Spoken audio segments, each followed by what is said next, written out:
Welcome to federal का margin. ये है लेक्चर नंबर 10 जिसमें आज हम करने वाले हैं MCQs chapter number 3 translatory motion के।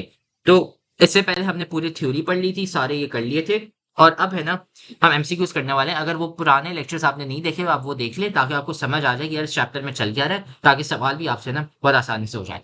तो शुरू करने से पहले आप सबसे पहले चैनल को सब्सक्राइब कर लें।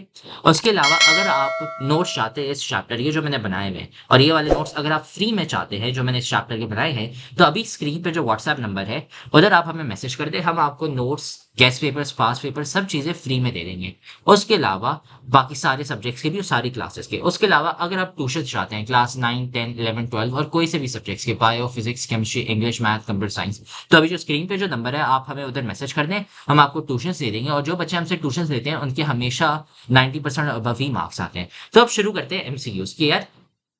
पहला एमसीक्यू है, a projectile is thrown upward and moves in its parabolic path. The velocity and acceleration vectors for the projectile are perpendicular to each other at अब ये दिए हुए हैं।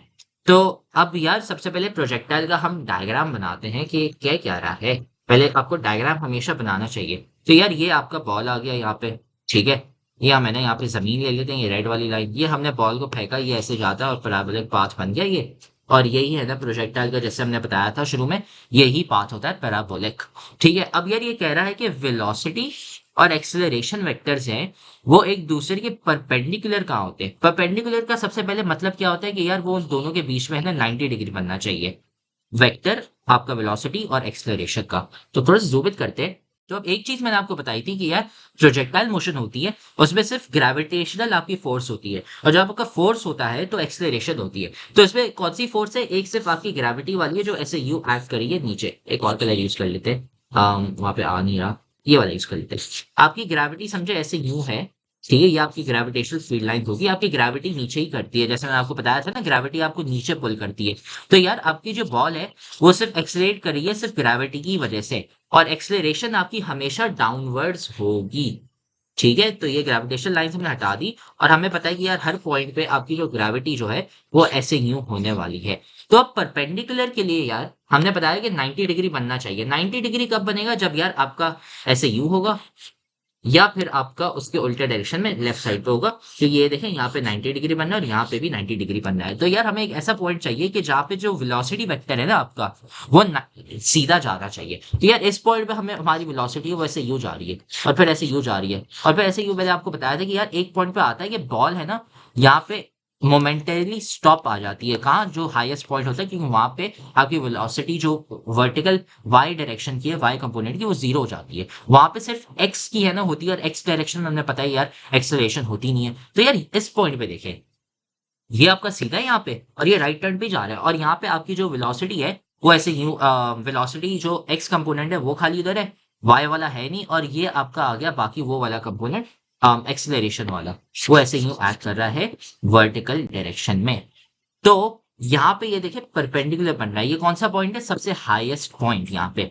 और इस हाईएस्ट पॉइंट पे आपकी जो वेलोसिटी और एक्सेलरेशन वाले जो वेक्टर्स है वो एक दूसरे के परपेंडिकुलर होते हैं सबसे ऊंचे वाले पॉइंट पे, क्योंकि वहां पे वेलोसिटी जो आपकी वाई कंपोनेंट है वो होती नहीं है। तो इसकी वजह से यार हाईएस्ट पॉइंट हमारे यहाँ पे ऑप्शन होगा नोवेयर। ये तो गलत है भाई, होता है। लॉन्च पॉइंट आपका आंसर नहीं है। क्यों नहीं है, क्योंकि यार यहाँ पे लॉन्च पॉइंट में आपका वेलोसिटी वेक्टर यूं है और आपका ये वाला यूं है, तो यहाँ पे एंगल 90 डिग्री नहीं है। और यहाँ पे भी वही सेम सीन है यार, वेलोसिटी वेक्टर यूं है और ये आपका एक्सेलरेशन वेक्टर है, और यहाँ पे थीटा एंगल जो है वो 90 डिग्री नहीं बनेगा। तो ये भी गलत हो गए हमारे, आंसर सिर्फ है हाईएस्ट पॉइंट। फिर दूसरे आते हैं दूसरे सवाल पे। A truck driving along a highway road has a large quantity of momentum if it moves at the same speed but has twice as much mass. तो उसका मोमेंटम क्या हो जाएगा, जीरो, क्वाड्रुपल, डबल या सेम रहेगा। तो यार momentum का हमने फॉर्मूला पढ़ा था। मोमेंटम का हमने क्या फॉर्मूला पढ़ा था कि यार P is equal to M V, जिधर P आपका मोमेंटम होता है, M आपका मास होता है और V आपका वेलोसिटी होता है। अब ये क्या कह रहा है कि यार ट्रक जो है आपका, ट्रक वाला, ठीक है, वो है ना सेम ही स्पीड पे चलता है, मतलब V आपका है ना वो सेम ही रहेगा, लेकिन जो मास है वो डबल हो जाता है ट्रक का। समझे, एक और ट्रक ले लिया ट्रक ड्राइवर ने और बोला कि भाई ये है ना डबल वेट है उसका, डबल मास है। तो क्या हो जाएगा कि यार ये m की जगह पे 2m हो जाएगा और फिर आपका ये भी डबल हो जाएगा। तो हमारा आंसर डबल है, ठीक है। तो हमारा डबल हो रहा है, जीरो तो यार नहीं। मोमेंटम कभी जीरो तभी हो सकता है जब मास जीरो होगा या स्पीड जीरो होगी, क्वाड्रपल नहीं होगा, अनचेंज भी नहीं होगा, ये गलत है। एग्जाम्पल एक ले लेते हैं, हम नंबर ले लेते हैं यार, ट्रक का जो मास है वो 1000 है और वो कौन सी स्पीड पे मिल रहा है, 10 की स्पीड पे मूव कर रहा है। ठीक है, अब ट्रक ड्राइवर ने एक और ट्रक ले लिया और उसका है ना मास 1000 की जगह 2000 हो गया, तो अब वो 20,000 हो गया मोमेंटम, 10,000 से 20,000 डबल हो गया, तो इसलिए आंसर डबल्ड है इसका। ठीक है, फिर आते हैं तीसरे सवाल में। अच्छा, तीसरे सवाल में एक चीज ख्याल रखें, बुक वालों ने यहाँ पे गलती की है, ये इम्पल्स यहाँ पे लिखा है, आप लोगों ने अभी तक इम्पल्स पढ़ा नहीं है, हमने फर्स्ट ईयर में, तो हम यहाँ पे इम्पल्स की जगह फोर्स लिख रहे हैं। ठीक है, ये इम्पल्स का मतलब फोर्स ही होता है, बस यहाँ पे है ना एम ही है ना, बच्चों को कंफ्यूज करने के लिए, मतलब अजीब, पता नहीं है एम ही करते हैं, खैर। अम, अच्छा, अब तीसरे सवाल पे आते हैं। 5 Newton force is applied to a 3 kg ball to change its velocity from 9 metre per second to 3 metre per second. This force, ये हमेशा याद रखें, ये फोर्स है, ठीक है, causes the momentum change of the ball to be dash। Change कितना आया है मोमेंटम के, तो यार वो हमें यहाँ पे आके डायग्राम में बनाते हैं। तो यार एक ये आपकी बॉल हो गई यहाँ पे, ठीक है, ये है इसका 3 kg मास, ठीक है, और यहाँ पे है ना ये किस स्पीड से मूव कर रही थी, ये मूव कर रही थी 9 मीटर्स पर सेकंड की स्पीड से, तो ये हमने यहाँ पे 9 मीटर पर सेकंड की स्पीड लगा दी। फिर इसको एरिया 5 न्यूटन की फोर्स लगा देते हैं। अब 5 न्यूटन फोर्स है ना ऐसे डायरेक्शन में लगेगी ताकि इसको रोका जाए, क्योंकि हमें बता रहे स्पीड कम हो रही है, तो ये 9 से 3 हो रहा है, तो उल्टी डायरेक्शन में स्पीड लगेगी ताकि आप रोक सको। जब गाड़ी आ रही होती है, अरे गाड़ी नहीं चले, गाड़ी को कैसे रोकेंगे आप, समझे है ना, आप क्रिकेट खेल रहे हैं तो यार, या फुटबॉल खेल रहे हैं, चलो फुटबॉल में बॉल को आप रोकते हैं, एक अगर वो आपके डायरेक्शन में आ रही है तो आप हाथ ऐसे सामने करते हैं ताकि आप उसको रोक सकें और उसकी स्पीड कम हो जाती है, वही सेम चीज है ना यहाँ पे हो गया, ये है ना आपके 5 kg हो गए, ठीक है, और सॉरी 3 kg, सेम ही बॉल है, और यहाँ पे है ना स्पीड उसकी क्या हो जाती है फिर, 3 मीटर पर सेकेंड, ठीक है, और ये है ना आपका बिफोर है, और ये हो गया आपका आफ्टर। तो अब मोमेंटम का चेंज कितना आया है वो हमें लिखना है। तो यार शुरू में पहले आपका मोमेंटम कितना था, तो यार मोमेंटम का हमने फॉर्मूला क्या पढ़ा था, P is equal to M V, ठीक है। अब मास क्या है हमारा यार बॉल का, वो है 3, ठीक है, और वेलोसिटी कितनी है शुरू में 9, तो 27 आ गया, और फिर ये आपका शुरू का मोमेंटम है, तो हम P1 लिख लेते हैं, मतलब शुरू में आपका मोमेंटम, फिर बाद में मोमेंटम कितना हो गया, तो यार ये mv हो गया, और फिर उसके बाद हम करेंगे ये, इसको हम मल्टीप्लाई बाय v कर लिया, ठीक है। अब मास हमारा वही सेम है 3, लेकिन यार हमारी जो वेलोसिटी है वो अब 3 हो गई है, कम हो गई है, तो ये 9 हो गया। अब चेंज कितना है यार, चेंज ऑफ मोमेंटम, चेंज, ठीक है, वो हम कैसे निकालते हैं यार, बाद में जो मोमेंटम है वो क्या था, सब्ट्रैक्टेड फ्रॉम पहले जो आपका मोमेंटम था, ठीक है, आफ्टर माइनस बिफोर मोमेंटम।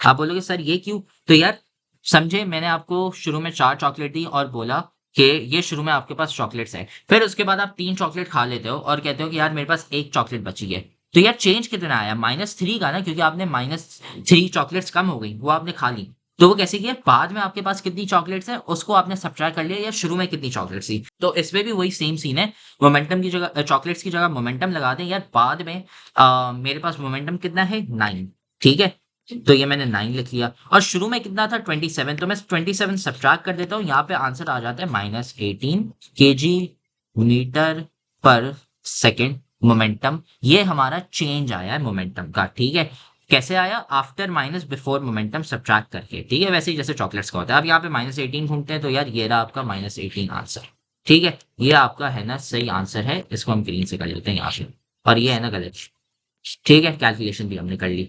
तो क्वेश्चन 4 में हमें नॉट ट्रू पकड़ना है, नॉट ट्रू मतलब यार हमें झूठ को पकड़ना है, ठीक है, सही बात है वो सही लिखी हुई है, लेकिन यार झूठी बात कौन सी लिखी हुई है, गलत कौन सी बात लिखी हुई है वो हमें पकड़नी है, ठीक है। तो पहला पार्ट है यार, a projectile with a horizontal component of motion will have a constant horizontal velocity, यार ये सही बात है, क्यों, क्योंकि यार मैंने आपको बताया था कि यार वेलोसिटी ये जो है आपकी ये कांस्टेंट ही होती है, कोई, क्योंकि कोई एक ग्रेविटी या फोर्स ऐसे कुछ अफेक्ट ही नहीं कर रहा, तो वेलोसिटी वो सेम रहती है, तो यार ये है ना सही बात है, तो ये तो गलत आंसर हो गया, हमें झूठ पकड़ना है, गलत कौन सी बात लिखी है। फिर पार्ट बी है the horizontal velocity of a projectile is 0 metres per second at the peak of its trajectory.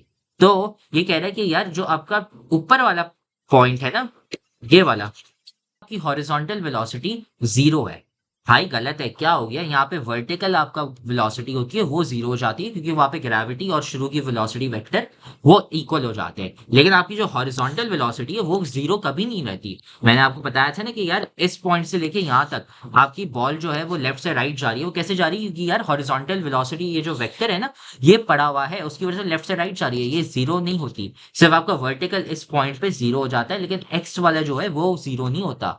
तो ये झूठ लिखा हुआ है यहाँ पे, तो ये आपका सही आंसर है, हमने झूठ को पकड़ लिया, ये सही आंसर है। बाकी जो सवाल है, ये जो ऑप्शन सी और डी देखने की जरूरत नहीं, लेकिन फिर भी देख लेते हैं। The horizontal velocity of a projectile is unaffected by the vertical velocity, these two components are independent of each other. हाँ, ये बिल्कुल सही है। ये है ना, सही बात लिखी हुई है यहाँ पे कि यार ये दोनों अनअफेक्टेड होते हैं, एक दूसरे को अफेक्ट नहीं करते। अगर ऐसा होता तो यार जो हमने फॉर्मूला लिखे थे ना यहाँ पे, कहाँ गए नोट्स में, ये वाले, इन दोनों में फिर यार वी एक्स वी वाई दोनों एक साथ होते हैं, लेकिन यार एक साथ नहीं है। ये देख रहे हैं, ये शुरू वाली वेलोसिटी से अफेक्टेड है और ये भी शुरू वाली से अफेक्टेड है। वी वाई वी एक्स दोनों एक दूसरे को अफेक्ट नहीं करते, तो उसकी वजह से ये आंसर बिल्कुल सही है, ये दोनों इंडिपेंडेंट है। वरना फॉर्मूला में वी एक्स वी वाई दोनों एक साथ होते हैं। फिर उसके बाद ऑप्शन डी आ गया। ठीक है, ऑप्शन डी में the horizontal displacement of a projectile is dependent upon time of flight and initial horizontal velocity vector. ये भी है ना, यहाँ पे सही बात लिखी है, झूठ नहीं लिखा हुआ। क्यों? क्योंकि यार यहाँ पे आप आते हो, ये देखो x is equal to U T cos theta. इसमें टाइम क्या है यार, कितने टाइम के लिए आप है ना बॉल प्रोजेक्टाइल मोशन चल रहा है, और u हो गया आपकी शुरू वाली वेलोसिटी। ठीक है, और वही चीज यहाँ पे लिखी हुई है, इनिशियल वेलोसिटी और टाइम ऑफ फ्लाइट, और ये दोनों डिपेंडेंट है। अगर ये इंडिपेंडेंट होते तो ये फॉर्मूला में होते नहीं, लेकिन यार क्योंकि फॉर्मूला में है तो ये डिपेंडेंट है। ठीक है, तो ये है ना आपका गलत आंसर हो गया, और हमारा सही आंसर है बी। ठीक है, वो झूठ लिखा हुआ है और वो हमने पकड़ लिया। अब क्वेश्चन 5 को सॉल्व करते हैं। तो यार इसमें हम आते हैं, यहाँ पे पहले एक डायग्राम बना देते हैं। हमेशा आप है ना डायग्राम बनाया करें, उससे बहुत आसानी हो जाती है आप लोगों को। ठीक है, बहुत आसानी होगी। तो यार इधर है ना सिर्फ वर्टिकल कंपोनेंट की बात हो रही है, सिर्फ वर्टिकल कंपोनेंट ही बनाएंगे। तो यार वर्टिकल कंपोनेंट आपका यहाँ पे जो है बॉल का, वो ऊपर जा रहा होता है, यहाँ पे ऊपर होता है, यहाँ पे ऊपर होता है, फिर ऐसे ही जाके और कम हो रहा होता है। फिर इस पॉइंट पे है ना 0 हो जाता है बॉल, वो ऊपर नहीं जा रहा होता, वो स्टेशनरी हो जाता है। फिर यार यहाँ पे आपका वर्टिकल कंपोनेंट कम होने लग जाता है ग्रेविटी की वजह से, ऐसे न्यू। ठीक है, और ये ज्यादा कम होके और ये पूरा यहाँ पे सबसे बड़ा होता है। अब यार ये कह रहा है कि सबसे कम वैल्यू कहाँ पे होती है वर्टिकल कंपोनेंट आपके प्रोजेक्टाइल की। तो यार इसका यहाँ पे कह रहे हैं वेलोसिटी, स्पीड की बात नहीं कह रहा। अगर स्पीड कहता तो आंसर अलग होता, लेकिन यहाँ पे वेलोसिटी की बात हो रही है। मैं दोनों आंसर बता देता हूँ। वेलोसिटी का क्या सीन है कि यार ये वाला जो पॉइंट है ना आपका, यहाँ पे सबसे कम आपकी स्पीड है। क्यों? क्योंकि यार लेट्स से हम यहाँ पे 10 मीटर पर सेकंड की स्पीड से है ना वेलोसिटी वेक्टर आपका है, यहाँ पे आपका 0 मीटर पर सेकंड हो जाता है, और यहाँ पे फिर आपका -10 मीटर पर सेकंड हो जाता है। एग्जाम्पल वैल्यू दे रहा हूँ। तो यार सबसे कम नंबर कौन सा है, 10, 0 या -10? आंसर -10 है ना, ये आपका सबसे कम नंबर है नंबर लाइन पे, जैसे मैथ्स में हमने पढ़ा हुआ है। तो यार ये आपका आंसर हो जाएगा। ये कब होता है? जब लैंड कर रही होगी, जब आपकी बॉल यहाँ पे नीचे लैंड करेगी, तो आपकी जो वेलोसिटी है वो -10 होगी। ठीक है, और वही सबसे आपका कम नंबर है। मुझे ये, तो ये हो गए आपकी वेलोसिटी। अगर स्पीड की बात होती तो यार ये आपकी स्पीड यहाँ पे -10 ये है, ये वेलोसिटी है। अगर स्पीड की बात होती ये 10 होता। फिर आपकी स्पीड सबसे कम कौन सी है? ये वाले पॉइंट पे, ये जो सबसे ऊपर वाला जो पॉइंट है ना, यहाँ पे आपकी स्पीड सबसे कम है, और यहाँ पे आपकी वेलोसिटी सबसे कम है। और सबसे ज्यादा स्पीड और वेलोसिटी कहाँ पे? अगर स्पीड की बात करें तो सबसे ज्यादा स्पीड आपकी यहाँ पे है और यहाँ पे है, लेकिन अगर वेलोसिटी की बात करें खाली, तो वेलोसिटी सबसे ज्यादा यहाँ पे है। ठीक है, और ये कौन सा है? ये आपका पॉइंट है लॉन्चिंग पॉइंट। ठीक है, यहाँ पे बॉल है ना लॉन्च की जा रही है, मतलब फेंकी जा रही है। लॉन्च का मतलब यार फेंकना, जैसे जहाज लॉन्च होता है तो फेंकना होता है ना, लॉन्च को वैसे ही है ना, यहाँ पे अंग्रेजी का अल्फाज है कि लॉन्च किया जा रहा है, फेंका जा रहा है। ये आपका लॉन्चिंग पॉइंट है। ये आपका लैंड कर रहा है यहाँ पे, मतलब जहाज आपका जैसे लैंड करता है, तो मतलब वैसे ही आपकी बॉल यहाँ पे है ना जमीन पे आ रही है, और ये आपका सबसे हाईएस्ट पॉइंट है, पीक है यहाँ पे। ठीक है, द टॉप या फिर हाईएस्ट पॉइंट। तो एमसीक्यूज में अगर हम ऑप्शन देखते हैं, तो यार वेलोसिटी की सबसे पहले बात की जा रही है। The instant it is throne, मतलब वो लॉन्च पॉइंट, वहां पे हमारी सबसे कम नहीं होती, सबसे ज्यादा होती है। तो ये तो आपका आंसर है ही नहीं। फिर half way to the top, नहीं भाई, ये कहाँ से आ गया, एम ही फेंक दिया। द टॉप, अगर स्पीड होती तो यस, लेकिन वेलोसिटी की बात की जा रही है। फिर लैंडिंग पॉइंट, मतलब जहां पे बॉल उतर रही है, तो ये आपका आंसर है, और वो है ना, आपका सही आंसर हो गया डी, द लैंडिंग पॉइंट। ठीक है, फिर आ गया question number 6। A 4 kg object has a momentum of 12 kg metre per second, the object speed is dash. अब यार हमने मोमेंटम का फॉर्मूला पढ़ा हुआ है, मोमेंटम का क्या फॉर्मूला पढ़ा हुआ है कि यार phi is equal to mv। ठीक है, और अब v हमें निकालनी है, तो हम v को है ना वो बना देंगे आपका सब्जेक्ट। तो v क्या है आपका, वो है p अपॉन m के बराबर। ठीक है, और p हमारा क्या है, मोमेंटम। मोमेंटम कितना लिखा हुआ है यहाँ पे 12। ठीक है, और इसको हम डिवाइड बाय कर देंगे मास। मास आपको कितना है 4, तो 12 डिवाइड बाय 4 करेंगे तो 3 kg, 3 मीटर पर सेकंड आपकी है ना स्पीड आ गई। तो 3 मीटर पर सेकंड कहाँ पे लिखा हुआ है, यहाँ पे लिखा हुआ है, ये आपका आंसर हो गया 3 मीटर पर सेकंड। ठीक है, 12 डिवाइड बाय 4 कर दिया, उससे हमारी स्पीड आ गई इसको सब्जेक्ट बना के। ठीक है, ये फॉर्मूला है, यहाँ पे मैं रखता हूँ। फिर उसके बाद क्वेश्चन नंबर 7 पे आते हैं। A bomb of mass 9 kg explodes into two pieces, 3 kg and 6 kg. The velocity of the mass 3 kg is this, और kinetic energy अब निकालनी है उसकी। तो यार सबसे पहले आपका बॉम्ब है, अब यहाँ पे डायग्राम बनाते हैं। अब डायग्राम बनाते हैं यहाँ पे, ये आपका बॉम्ब है शुरू में। ठीक है, इसका मास कितना दिया हुआ है यार, 9 kg का बॉम्ब, और इसकी स्पीड क्या होगी, कुछ नहीं, 0, क्योंकि यार स्टेशनरी पड़ा हुआ है, आपका बॉम्ब हिल नहीं रहा। लिखा हुआ है यहाँ पे क्या कि बॉम्ब हिल रहा है, कहीं मूव कर रहा है, नहीं कहीं नहीं लिखा हुआ, ये कहता है फट जाता है। तो जब फटता है ना आपका बॉम्ब, तो ये ऐसे यूं फटता है, यहाँ से ऐसे दो पार्ट्स में इसको ब्रेक कर दिया जाता है, ऐसे यूं, यहाँ से जो टूट गया। अब ये कह रहे हैं कि यार टूटने के बाद एक आपका पार्ट ये आ गया, ये समझे बॉल को आधा कर दिया, ये आपका एक बॉम्ब है, और ये दूसरा बॉम्ब जो टुकड़ा है ना ऐसे यूं आ गया। ये वाला टुकड़ा है, ये आपका 3 kg का है, और ये वाला टुकड़ा है, ये आपका आ गया 6 kg का। ठीक है, ये हो गया आपके मास। अब ये कह रहे हैं कि यार अब हमें स्पीड निकालनी है। तो यार सबसे पहले इसकी स्पीड दी हुई है, इसकी स्पीड यहाँ पे दी हुई थी, कहाँ पे गई, 3 kg वाले की स्पीड कितनी है, 1.6 मीटर पर सेकेंड। ठीक है, तो अब काइनेटिक एनर्जी निकालनी है, उसके लिए हमें स्पीड चाहिए होगी। ठीक है, वेलोसिटी निकालनी है। अब यार इसकी जो वेलोसिटी है वो कितनी है, -1.6। ठीक है, क्योंकि वो लेफ्ट साइड पे जा रहा है। आप राइट साइड पे भी कर ले, मसला नहीं है, अगर वहां पे भी हो गया, लेकिन हमें ना फिलहाल इसको समझ रहे हैं कि यार ये -1.6 है, ये लेफ्ट साइड पे जा रहा है। आप 3 kg को उस साइड पे लेके चलाएं और 6 kg वाले को इस साइड पे लेके चले जाएं, मसला नहीं है, आंसर फिर भी सेम आएगा। और अब हम करते हैं कि यार इसकी जो है ना वेलोसिटी कितनी होगी, ये है ना हमारी v2 हो गया। अब यार हमने ये डायग्राम बना दिया। ठीक है, अब हम है ना यहाँ पे इक्वेशन लिखेंगे कि यार हमने जो इक्वेशन पढ़ी हुई थी law of conservation of momentum का, तो यार m1 u1 plus m2 u2 is equal to m1 v1 plus m2 v2। ये कह रहा है कि यार हमारा मोमेंटम जो पहले था शुरू में था और टक्कर होने के बाद जो था वो सेम होना चाहिए। अब यार शुरू में सिर्फ देखे एक ही ऑब्जेक्ट दिया हुआ है जिसकी स्पीड 0 है और वेट भी है ना सिर्फ 9 है। तो यार m2 तो हमारे पास है ही नहीं, m2 u2, तो उसको हम हटा देंगे, ये आपके 0 हो गए ये पूरा। ठीक है, ये प्लस 0 हमने लिख लिया। फिर यार m1 और u1, m1 हमें पता है 9 kg के बराबर है और u1 हमारा 0 के बराबर है। तो यार ये 9 मल्टीप्लाई बाय 0 कितना होता है, 0 होता है, और 0 प्लस 0 कितना होता है, वो वापसी 0 हो जाता है। तो यहाँ पे आपका ये हट गया।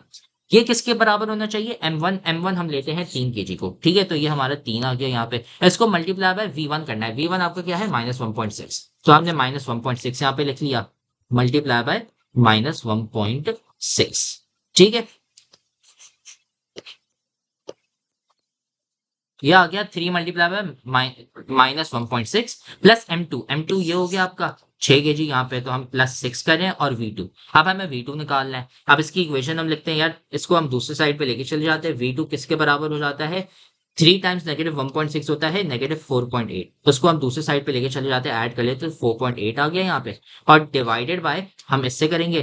ठीक है, ये मैंने है ना अलजबरा जल्दी से कर ली, और इसका आंसर अब जो आएगा वो है 0.8 मीटर्स पर सेकेंड। ठीक है, तो आपका जो आंसर है इसका, ये जो v2 है, ये कितनी स्पीड हो गई आपकी, 0.8 मीटर पर सेकेंड। हमने पहले क्या किया यार, हमने बोला कि यार हमें ना पहले मोमेंटम हम निकालते हैं, वो हमारा 0 आया यहाँ पे मोमेंटम। ठीक है, हमने शुरू में देखा यार कोलिजन से पहले मोमेंटम 0 होगा, तो हमारा वो किसके बराबर होना चाहिए, राइट साइड पे जहाँ पे भी हमारा मोमेंटम 0 होना चाहिए, हमें v2 निकालना था। v2 हमारा निकल गया। ठीक है, 3 मल्टीप्लाई 1.6 -4.8 प्लस 6 v2 आ गया यहाँ पे। ये किसके बराबर है, 0 के बराबर। आप इसको उस साइड पे ऐड कर देंगे और इसको डिवाइड कर देंगे, तो आपका आंसर ये आ गया 0.8। अब यार आंसर हमें स्पीड नहीं देनी, काइनेटिक एनर्जी देनी है, और काइनेटिक एनर्जी का हमने फॉर्मूला पढ़ा हुआ है क्लास 9-10 में कि यार किनेटिक एनर्जी जो है आपकी के वो है कितने के बराबर, हाफ टाइम्स मास टाइम्स mv स्क्वायर, टाइम्स मास और टाइम्स वेलोसिटी का स्क्वायर। अब हाफ टाइम्स मास, मास हम कौन सा लेंगे, दूसरी बॉल का, क्योंकि वो बोला हुआ है 6 kg वाले का। ठीक है, तो ये 6 kg आ गया। अब ये मल्टीप्लाई बाय 6 हो गया और मल्टीप्लाई बाय v स्क्वायर, ये 0.8 है। ठीक है, इसको हम स्क्वायर कर देंगे क्योंकि ये आपकी स्पीड है, 0.8 स्क्वायर। अब इसको आप जब सॉल्व करेंगे तो 6 टाइम्स 6 डिवाइड बाय 2 3, 3 टाइम्स 0.64 करेंगे तो ये आंसर आपका आ गया 1.92 जूल्स। ये हो गया आपका आंसर काइनेटिक एनर्जी। तो अब जाके ऑप्शंस में देखते हैं 1.92 जूल्स, हाँ ये रहा, ये लिखा है ना यहाँ पे, ये हो गया आपका आंसर 1.92 जूल्स। ये हमने सॉल्व कर दिया। फिर आते हैं क्वेश्चन नंबर 8 पे कि यार which of the following statement is true. अब हमें सच पकड़ना है कि सच्ची बात कौन सी यहाँ पे लिखी हुई। Projectile motion is the motion of an object projected vertically upward into the air and moving under the influence of gravity. ये हमें सही लग रहा है, लेकिन फिलहाल है ना इसको हम देखते हैं यार और कोई बेहतर ऑब्जेक्ट लगेगा, क्योंकि यार वर्टिकली और हॉरिजॉन्टली दोनों हो सकते हैं, लेकिन ये सही है, लेकिन फिर भी देखते हैं। और उसके अलावा projectile motion is the motion of object projected into air moving independently of gravity. नहीं भाई, ये ग्रेविटी के बेसिस पे तो मूव कर रहा होता है, क्योंकि फोर्स लग रही होती है। यहाँ पे देखें हमने फॉर्मूला लिखा हुआ है, तो इसमें जी जो है हमारा वो ग्रेविटी ही है।